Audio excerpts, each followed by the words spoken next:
misalnya bisakah untuk orang yang sudah meninggal nih, ada orang yang meninggal, dia ini selama hidupnya belum berkurban gitu. Bisa nggak kita niatkan kurbannya buat orang itu? 10. Ada yang mengatakan sebenarnya mulai dari Arafah. Jadi mulai tanggal 9, Iya. subuh, ba'da subuh tanggal 9, kita sudah disunahkan setiap selesai sholat untuk bertakbir.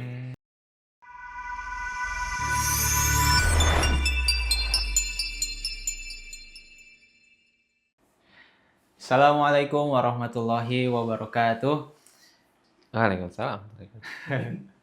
Alhamdulillah, salatu wassalamu ala rasulillah, asyhadu an la ilaha illallah, wahdahu la syarikalah, wa asyhadu anna muhammadan abduhu wa rasuluh. Alhamdulillah, ketemu lagi teman-teman sama saya yang semua tidak bosan ya. Terakhir kita ketemu waktu bersama saya itu waktu Ramadan kemarin ya. Terakhir itu kemarin ketika dengan Azka ya. Sekarang ganti lagi sama saya lagi. Oke, teman-teman kita tanya kabar Ustaz Iqbal. Ustaz, gimana Ustaz kabarnya? Ustaz? Alhamdulillah, baik. Baik Ustaz, gimana Ustaz? Panji? Kegiatan sehari-harinya Ustaz, gimana Ustaz? Ya, seperti biasa, alhamdulillah. Kalau Panji sih ya Ustaz ya, aduh, lagi banyaknya tugas sekarang sih Ustaz. Wajar lah. Tugas apa? kuliah ada, tugas di luar juga ada. Insya Allah. Berkah waktunya, Iya, insya insya Allah. Mungkin nggak lupa juga buat teman-teman ya, bagaimana kabar teman-teman di sana, semoga juga sehat selalu. Apalagi sekarang kita sudah mendekati waktu hari Idul Adha ya, kita sudah memasuki bulan Zulhijjah nih. Jadi pas banget nih sama kita nih tema pembahasan kita hari ini dalam acara buat kita. Mungkin karena ini ya Ustaz ya, kita sekarang sudah masuki bulan Zulhijjah nih, dan banyak sekali Panji dengar itu hadis perkataan-perkataan yang bahwa bulan Zulhijjah ini adalah bulan yang begitu mulia gitu ya Ustaz ya. Nah gitu, Panji pengen tahu nih Ustaz, jadi bulan Zulhijjah ini bagaimana sih kedudukan bulan Zulhijjah ini dibanding bulan-bulan yang lain? Baik, bismillahirrahmanirrahim, wassalatu wassalamu ala rasulillah. Jadi, Panji, bulan Zulhijjah itu adalah diantara termasuk dari 4 bulan yang haram atau bulan yang dihormati. Ya, mungkin bahasanya bagi kita adalah lebih mengena bulan yang dihormati. Ya. Nah, bulan yang dihormati ini menjadikan amalan soleh pada hari-hari tersebut itu dilipat gandakan ya di keempat bulan tersebut. Namun dibandingkan bulan-bulan haram yang lainnya pun Zulhijjah itu lebih unggul nih Panji ya. Nah, karena sebuah hadis Nabi di mana baginda Nabi SAW menyampaikan ma min ayyamin al-amalu sholihu fihinna ahabbu ilallahi min hadhil ayyam ya al-ashar. Tidak ada waktu di mana paling dicintai oleh Allah untuk kita beramal soleh pada hari-hari tersebut melebihi di 10 hari pertama bulan Zulhijjah. 10 hari khusus pertama. sih. Iya, 10 hari pertama. Nah, kalau di bulan Ramadan kan yang lebih istimewa 10 hari atau 10 malam 10 malam terakhir. terakhir ya. Oh iya benar. Kalau Zulhijjah 10 hari pertama. Gitu. Mengapa demikian? Karena pada 10 hari pertama ini ada satu hari atau hari-hari yang paling terbaik, yaitu hari Arafah. Hari Arafah dikatakan dalam sebuah hadis, tidak ada satu hari di mana Allah membebaskan hambanya dari api neraka melebihi yang Allah bebaskan pada hari Arafah. Bahkan melebihi malam Lailatul Qadar nih, ataupun malam hari-hari di bulan Ramadan. Karena di sana kata-katanya adalah hari. Kalau tadi malam mungkin jadi perbandingannya kurang baik ya. Yang kedua, dalam hadis dikatakan hari terbaik itu adalah hari Nahar atau hari Idul Adha tanggal 10. Jadi berkumpul 2 hari itu, di mana itu adalah hari-hari terbaik yang ada di dunia. Gitu tuh. Jadi mantap lah, istimewa pokoknya nih. Oke. Berarti saking istimewanya bulan Zulhijjah ini berarti jangan sampai banyak amalan yang bagus-bagus juga gitu Ustaz ya di bulan ini gitu ya. Iya dong, pastinya. Kan Zulhijjah itu artinya zu itu yang memiliki, al-hijjah haji. Jadi pada bulan itu adalah bulan di mana dilaksanakannya ibadah haji. Oh, Pai baru tahu, Sat. Jadi itu teh ada dari kata zu yang memiliki gitu Zu ya. itu yang memiliki Al-hajj. al-hijjah adalah haji. Iya, Jadi iya. yang membedakan juga pada bulan ini terkumpul tuh amalan-amalan lain, amalan-amalan saleh dari sholat hanya ada, sholat id, sholat ini gitu ya. Saumnya, saum Arafah. Berkurban sedekahnya ada dengan kurban kan, Iya, betul. dan ada haji. Jadi berkumpul semua amal-amal soleh yang tidak ada pada hari yang lain. Iya, iya. Jadi memang ini kalau dicampur kan mantap gitu ya. Iya, benar. Kalau berkumpul tuh ya. Makanan juga ya. Iya, kadang tapi kalau Panji rasa itu kenapa ya Sat ya? Jadi kalau rasa rasa sukacita betapa senangnya itu lebih kerasa itu bulan Ramadan gitu daripada bulan Zulhijjah itu kenapa ya Sat ya? Kenapa ya? Itu masalah psikologis kali ya, psikologis masyarakat ya. Iya, Panji dengar juga kalau di Arab itu mereka itu lebih ramai itu ketika Idul Adha daripada Idul Fitri ya Sat ya. Betul. Jadi para ulama bersepakat bahwa di antara 2 hari raya kita, Idul Fitri dan Idul Adha, yang paling agung, yang paling besar dan paling harus dirayakan adalah Idul Adha sebenarnya, gitu ya. Tapi kenapa di Indonesia tidak demikian? Ya mungkin kita harus menganalisis nih. Sebenarnya para ulama sudah mengajarkan itu. Iya. Kita mengenal kalau ke kampung-kampung ya, Betul. masih dikenal dengan istilah Rayagung. Rayagung itu merujuk kepada Hari Raya Idul Adha. Hari Raya Agung. Iya. Kalau Idul Fitri boboran. Ya kan? Iya, Lebaran. Nah, jadi kalau secara ilmu para ulama itu sudah mengajarkan itu. Tapi secara semarak mungkin di kota-kota besar kurang kali ya. Iya, betul. Nah, mungkin nih kalau pendapat saya karena satu, kalau kita Idul Fitri itu kan setelah bulan Ramadan di mana seluruh umat muslim ikut serta untuk saum pada bulan benar. itu. Iya. Wajib saum. Jadi merasa nih, ini sesuatu nih ketika beres merayakan. Betul. Tapi Zulhijjah kan sebenarnya hari raya haji di mana, tapi bukan hanya orang yang haji, nanti kita bahas juga ya. Yang tidak haji pun ikut harusnya terdorong untuk beramal soleh. Nah, kebanyakan kita kan tidak berhaji. Betul. Jadi tidak merasakan, tidak ngeh, Iya, atau bahkan juga banyak yang tidak kurban. Jadi merasa tidak ngeh, dan tidak saum Arafah. Jadi kayak lempeng-lempeng aja. Iya, Nah, betul. ini sebenarnya yang menjadi masalah bahwa banyak orang melalaikan waktu-waktu di bulan Zulhijjah ini yang sangat disayangkan gitu. Ya, baik-baik. Nah, berarti kira-kira apa aja nih Sat ya ke amalan-amalan yang tidak boleh disia-siakan nih di bulan Zulhijjah, terutama di 10 hari pertama ini, kira-kira apa Sat?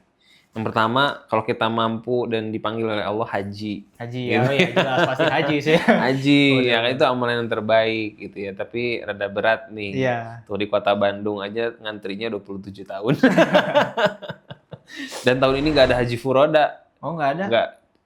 Arab Saudi tidak menerbitkan visa haji furoda.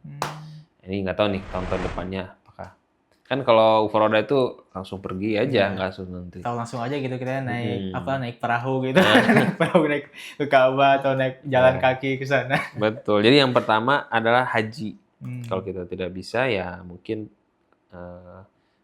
kalau umroh udah ditutup ya di bulan haji. Haji yang kedua adalah kurban. Jadi bagi mereka yang memiliki kelebihan kelapangan dari hartanya dan rezekinya Allah berikan, maka amalan yang paling Allah dicintai di tanggal 10 itu adalah berkurban. Tidak ada yang lain gitu ya. Setiap darahnya menggugurkan dosa, setiap bulu-bulu hewannya menjadi pahala dan sebagainya gitu ya. Yang ketiga, kalau kita belum bisa haji, belum bisa berkurban, maka perbanyak taubat, itu wajib ini ya. Taubat kepada Allah Subhanahu wa taala dan taubat dan kembali kepada Allah Subhanahu wa taala. Ini mah wajib di setiap waktu dan khususnya di waktu-waktu utama ini lebih utama lagi untuk bertaubat nih, yang suka asik-asikan aja maksiat ya, meninggalkan amalan wajib, maka bertaubat ini ya. Istighfar lah pada masanya. Taubat. Yang keempat, perbagus dan sempurnakan amalan-amalan yang wajib. Wajib. Ya, sholat wajib ya, Iya. disempurnakan, ditunaikan dengan bentuk yang paling baik. Hmm. Ya, kalau sudah yang 4 ini baru lakukan amalan yang sunnahnya. Apa amalan sunnah? Satu, memperbanyak zikir. Nah, itu yang keempat. Kemudian yang kelima adalah baru melakukan amal-amal yang sunnah. Yang perbanyak amal-amal sunnah. Di antara amalan sunnah yang dianjurkan pada hari-hari ini adalah memperbanyak zikir. Ya. Wazkurullah fi ayyamin ma'lumat. Itu dalam surat Al-Hajj ya. Perbanyak zikir, khususnya takbir, tahlil dan tahmid. Allahu akbar, Allahu akbar. La ilaha illallah. Walillahil hamd. Nah, itu mutlak kapanpun. Nah, Selama dari 10 mulai hari. 1 Zulhijjah Zulhijjah. bisa. Jadi takbiran itu sebenarnya Di bisa masjid mulai. juga bisa sebenarnya. Bisa. Gitu, bukan. Bahkan disunahkan tadi untuk berbanyak. Ya. Namun takbiran yang dilaksanakan setelah sholat itu mulai dari tanggal 10. Tanggal 10. Subuh pagi tanggal 10. Ada yang mengatakan sebenarnya mulai dari Arafah. Jadi mulai tanggal 9, subuh. Ba'da subuh tanggal 9, kita sudah disunahkan setiap selesai sholat untuk bertakbir. Berarti Sampai dengan sebelum maghrib tanggal ke-13 hari tasyrik. Itu memperbanyak zikir, ya, zikir yang mutlak dan zikir yang muqayyad. Kemudian memperbanyak amalan sunnahnya selain zikir adalah saum. Nah, ini salah satu yang ada asarnya, ya. Jadi dalam hadis riwayat Abu Daud bahwasanya baginda Nabi SAW tidak pernah meninggalkan 4 hal, di antaranya adalah saum di 10 hari, 9 hari pertama Zulhijjah. Ya, meskipun ini ada yang para ahli hadis yang membicarakannya. Ya. Namun yang lebih kuat atau di antara 9 hari itu yang tidak ada perbedaan pendapat adalah saum di tanggal 9-nya. Ini sangat disunahkan. Walaupun tanggal 10-nya nggak boleh saum ya. Hari raya. Selain amal-amal sunnah itu tidak ada dalil khusus, tetapi semua amalan yang sunnah dianjurkan untuk diperbanyak. Ya, sedekah dan sebagainya, qiyamul gitu dan seterusnya. Berarti kalau misalnya Panji ulang itu yang pertama tuh haji saja. Haji, kurban, terus perbanyak bertaubat. Yang ketiga tuh ya, perbanyak bertaubat. Ya, amal. Yang keempat menyempurnakan amalan yang wajib. Nah, kemudian baru setelah 4 yang tadi ke amalan yang sunnahnya. Yang sunnah yang pertama tadi zikir, takbir, tahlil, tahmid. Khususnya ya. Atau zikir apapun boleh. Baca Quran, sholawat. Kemudian saum. Itu berarti 6 itu saja. Selain itu juga mau silaturahim bagus, ya, memberikan hadiah pada tetangga dan sebagainya. Makanya mau inisiat ke yang poin nomor 2 tadi yang tentang berkurban. Gimana tuh? Nah, ini tuh kurban ini dia itu buat siapa aja ya, Ustaz ya? Apakah misalnya itu untuk semua umur, misalnya dari anak-anak yang baru lahir pun, misalnya bayi yang baru lahir pun udah boleh berkurban gitu, atau misalnya ada ketentuan-ketentuan syaratnya, apakah misalnya bisakah untuk orang yang sudah meninggal nih, ada orang yang meninggal dia ini selama hidupnya belum berkurban gitu, bisa nggak kita niatkan kurbannya buat orang itu? Kira-kira siapa aja Ustaz? Jadi untuk kurban sendiri, para ulama berbeda pendapat tentang hukumnya. Ya, sebagian ulama seperti dalam mazhab Ahmad, Imam Ahmad bin Hanbal itu mengatakan kurban itu wajib. Wajib berarti kepada mukallaf. Mukallaf itu yang sudah balik, berakal, ya, dan punya harta. Itu anak kecil berarti tidak wajib. Wajib. Namun kalaupun melaksanakan tetap sah. Seperti hajinya anak kecil. Anak kecil haji belum wajib, tapi kalau dia haji tetap sah, sudah dianggap haji. Itu yang kedua adalah jumhur ulama mengatakan kurban itu sunnah muakkadah. Jadi sunnah yang sangat dianjurkan, ya. Namun tidak wajib, gitu ya. Apalagi tadi pertanyaannya? Ini apa buat siapa aja orangnya? Buat mukallaf. Iya, pokoknya untuk seluruh mukallaf, sehingga pendapat yang sahih adalah dia sunnah muakkadah dan yang pasti dia punya hartanya untuk membeli, ya, dan tanpa jangan sampai misalnya kalau dia nih maksa banget pengen kurban, akhirnya minjam uang dari orang gitu gimana? Berhutang ya. Nah ini Berhutang jadinya. tergantung sih. Kalau misalkan dia sekarang misalkan dia merasa uangnya tidak ada, namun dalam waktu dekat dia akan ada uang, ya.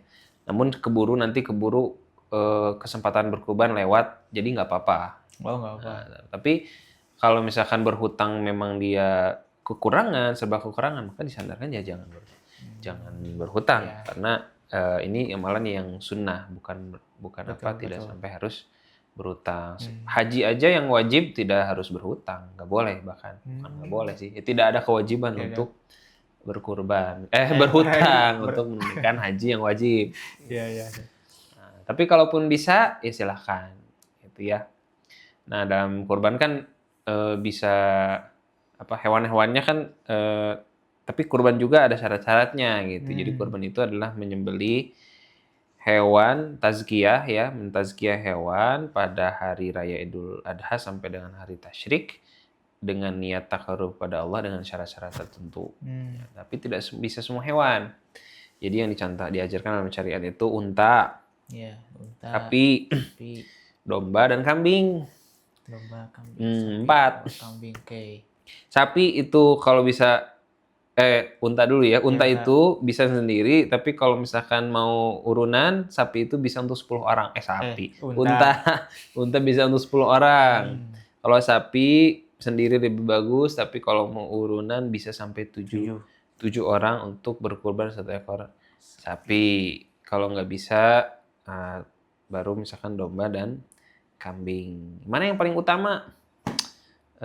Macam-macam sih pendapat, berbeda-beda intinya. Ada yang mengatakan lebih utama domba karena Rasulullah berkurban domba, ada yang mengatakan unta karena dilihat dari dagingnya lebih banyak. Iya. Banyak. Ada juga yang bilang Panji dengar itu katanya lebih bagus tuh kambing karena kan emang sunnahnya juga, kejadiannya juga ketika Nabi Ismail itu dengan kambing gitu kan, bukan jadi sapi, jadi unta gitu. Iya, domba kabsyain. Itu banyak pendapat sebenarnya masing-masing. Kalau saya pribadi sih melihat kemaslahatan orang yang disedekahkan, jadi melihat dari kualitas daging lebih berat, lebih gemuk, lebih bagus. Gitu. Kalau misalkan dirasa 1 ekor domba akan lebih bagus daripada 7 sapi, mungkin lebih utama. Gitu. Nah, itu Satya tentang berkurban. Nah, kalau kita lihat nih Satya dari betapa begitu kurban ini kan sangat si peraturannya kan sangat banyak gitu Satya. Jadi banyak. Di hewan apa saja yang dikurbankannya, terus di hari apa saja gitu, dan kemuliaan tentang kurban itu.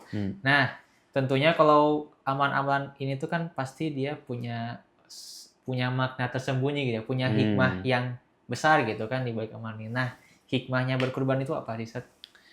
Jadi yang pertama tentu saja kita berkurban itu adalah sebagaimana ibadah-ibadah lainnya adalah bentuk ketaatan kita tanpa syarat kepada Allah Subhanahu wa taala. Ya. Sebagaimana Nabi Ibrahim alaihissalam taat kepada Allah Subhanahu wa taala tanpa bertanya-tanya, tanpa syarat ketika diperintahkan untuk menyembelih anaknya. Iya sih. Coba kalau dipikir-pikir, kenapa Allah menyuruh saya? Iya. Tapi Ibrahim tidak menanya-nanyakan itu. Gitu, pokoknya kata Allah lakukan. Begitu pula sebenarnya kita juga.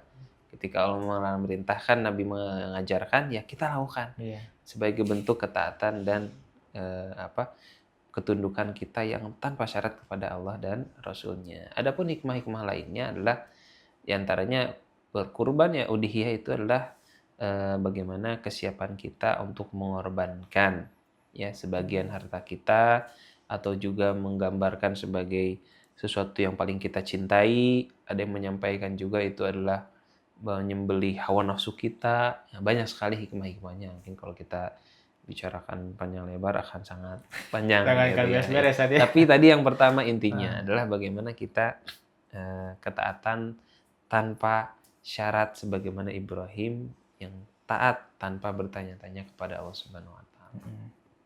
Gitu. Wah, Masya Allah, berarti betapa hebatnya gitu Satya tentang kayak kurban ini gitu ya. Dari segala hikmahnya, dari tuntunan-tuntunan. Pasti setiap ibadah itu manfaatnya kembali kepada kita. Ada pelajaran dan hikmah yang luar biasa. Iya. Oke sih. Kira-kira dari teman nih. Nah, teman-teman di sini ada yang mau bertanya dari Aska atau dari Zikri, silakan angkat tangan. Nggak akan kelihatan juga sih di kamera. Langsung aja ngomong. Atau dari penonton. Oh ya, ada dari penonton juga mungkin apa? Kira-kira mungkin ada pertanyaan nih sekitar apa suatu hal ya, ntar boleh tulis di kolom komentar atau langsung ke DM IG. Ya. Oh, teman-teman. Oh, silakan Azka. Disebut mulai namanya. Nanti kayak Alex gitu. Oke, gini, Punten tadi kan sudah dibahas ya mengenai keutamaan bahwasannya ada saum Arafah sebelum hari Kurban ya. Betul. 9 Zulhijjah. Ya, 9 Zulhijjah. Nah, kira-kira puasa Arafah itu kan memiliki keutamaan yang sangat luar biasa ya. Apa sih? Dia tuh ibarat tuh kayak puasa Arafah Pak, ini gitu, ampunan melimpah gitu. Jadi dia tuh menghapus dosa yang setahun yang lalu sama dosa yang setahun ke depan. Nah, itu kan masih ambigu ya, saya masih belum tahu ya. Apakah berarti kalau kayak gitu mah orang kalau nggak sholat atau misalnya ngelakuin hal-hal dosa besar yang sudah di ini dengan puasa Arafah jadi udah dengan puasa Arafah itu sudah menghapus dosa ke depan sama dosa yang terakhir, dosa yang setahun ke depan sama dosa setahun sebelumnya. Itu gimana Ustaz menanggapinya? Apakah dosa yang dimaksud itu dosa yang seperti apa sih? Baik. Niatnya udah salah ya. Puasa Arafah aja buat ngapus dosa dan bahkan dosa jadinya. Ya, nggak apa-apa. Jadi gini, memang pada hari Arafah itu, tadi sebagaimana disampaikan, pada hari itu Allah Subhanahu wa taala membangga-banggakan seluruh hamba-hambanya, terutama yang berkumpul di padang Arafah. Jadi kenapa disebut hari Arafah? Karena pada hari itu adalah puncaknya ibadah haji, semua yang melaksanakan haji berkumpul di padang Arafah. Ya. Dan di sana Allah Subhanahu wa taala membangga-banggakan hamba-hambanya ini kepada para malaikat. Ya. Dan Allah mengatakan, saksikanlah bahwasanya aku telah mengampuni mereka semua dan membebaskan mereka dari api neraka. Nah, bagi kita yang tidak ikut hadir di padang Arafah, kita bisa ikut dalam makna haji ini dengan melaksanakan ibadah-ibadah soleh, bukan hanya saum sebenarnya, ya. Di antaranya adalah memperbanyak doa, memperbanyak zikir la ilaha illallah wahdahu la syarika lahu mulku wa hamduhu ala kulli syai'in qadir. Ada yang mengajarkan sampai 1000 kali coba dalam satu hari misalnya. 1000 kali ya. Atau juga tadi plus saum. Ya, karena saum itu adalah ibadullah mislalah, ibadah yang tidak ada tandingannya. Ya, nah baginda Nabi mengatakan karena ini saum yang dilaksanakan pada hari yang istimewa, maka Rasulullah mengharapkan dan juga mengabarkan kepada kita ganjarannya di sisi Allah adalah ampunan dosa tahun yang lalu dan tahun yang akan datang. Atau bahkan lebih-lebih lagi kalau tadi maknanya dibebaskan dari api neraka, berarti ya sudah dicatatkan oleh Allah sebagai penghuni surga. Tapi masalahnya jangan sampai kita tertipu oleh amalan soleh. Wah, saya sudah beramal soleh, berarti saya bisa berbuat dosa. Nah, ini adalah bagian daripada ciri kesombongan kita dalam beramal soleh dan ketidakikhlasan kita dalam beramal soleh. Hati-hati, banyak orang yang dengan amalan soleh justru menjadi jauh dari Allah.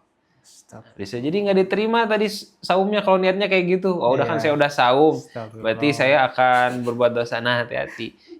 Ciri ibadah yang diterima oleh Allah adalah dia setelah beribadah itu dia semakin dekat, semakin rajin ibadah lagi, semakin jauh dari dosa. Nah, kalau saumnya diterima, insya Allah dosa-dosanya diampuni, ya.